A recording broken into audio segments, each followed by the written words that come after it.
This sports segment of the Suburban Radio Hour is brought to you by the Montéal Toundra. Get your tickets at mtltundra.com. And welcome back, Montéal.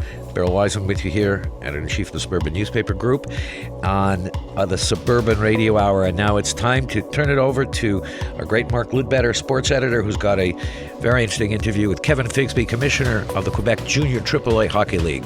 Yeah, thank you very much. And Kevin, welcome, and thanks for taking the time to talk about the league. More people need to know about this league. Well, thanks for having us on, Mark. Now, this is the 35th anniversary season for the league. We're well into it. How's the year been rolling along, Mr. Commissioner? Well, it's actually been a fabulous year so far, Mark.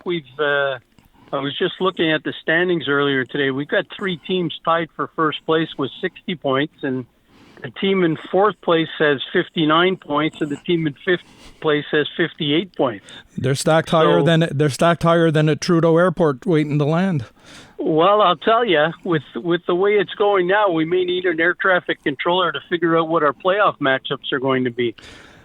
Now, this is a league where you've got elite junior players playing. They're not in the QM JHL. But what is the importance of this league to these players? What does this league offer them? Well, Mark, I think it's important that people understand where we fit in the Hockey Quebec and Hockey Canada's pyramid of development.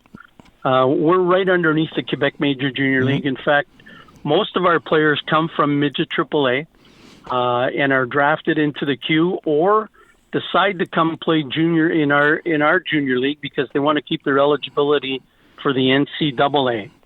So we've got quite the mix of talented kids that they're on their pathway to higher levels of hockey, and the caliber is just absolutely exciting and fantastic. I mean, we've had kids play in our league like Martin St. Louis played, David Perron's played. You know, we've got some kids right now that are on the radar for Team Canada. We had 2 kids at Christmas time play at the World Junior A Challenge, playing in the gold medal game, winning a silver medal.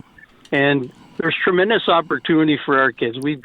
Right now, if we take a look at junior A hockey across the country, we're the league with the most local kids playing.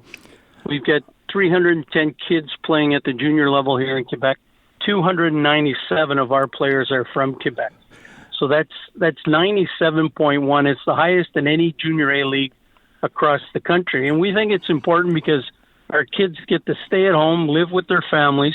Their families get to watch them come out and play competitive hockey.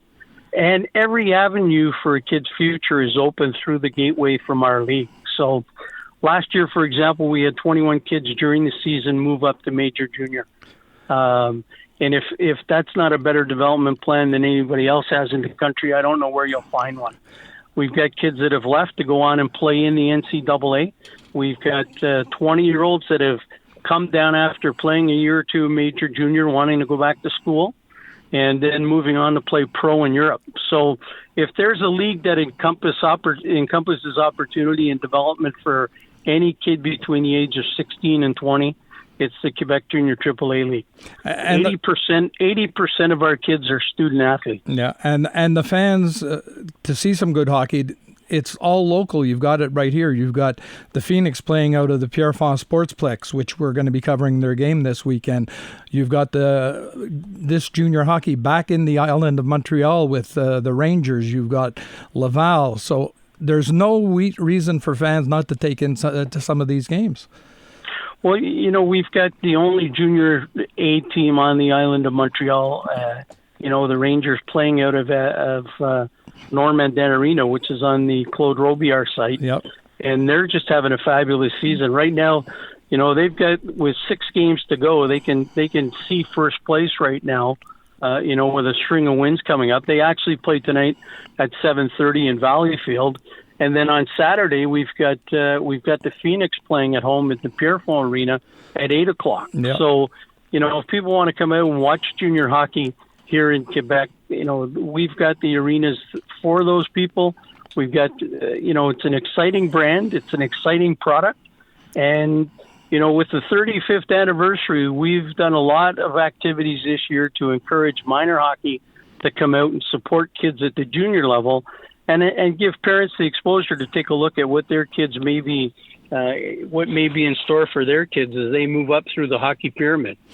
Well, I appreciate you taking the time, and anybody wants to check out the website for the Quebec Junior AAA Hockey League, they can find the schedules, all the information, and they can take in some great games. Here's to a good conclusion to the year, and may the Quebec champion go on to the Canadian Championships, because this is part of the Canadian Junior Hockey League. So there's a bigger prize down the line, isn't there? Well, we've got from May 9th to 19th, the champion of our league plays for the Canadian Championship, which is the Centennial Cup. Yeah. And this year it'll be in Oakville. It was out west the last 2 years.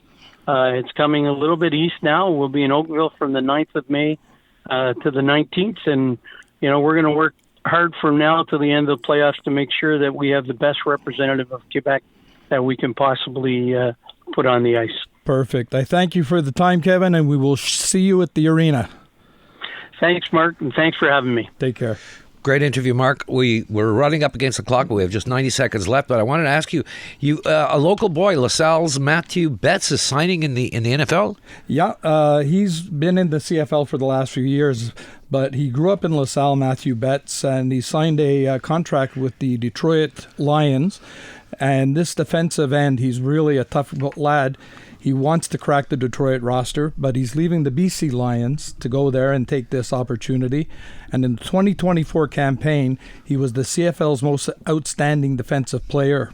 He won that award with 18 sacks in 18 games. And he's with a hell of a defensive team. I mean, their semifinal against the 49ers, I don't know how they lost that, but that's quite a future.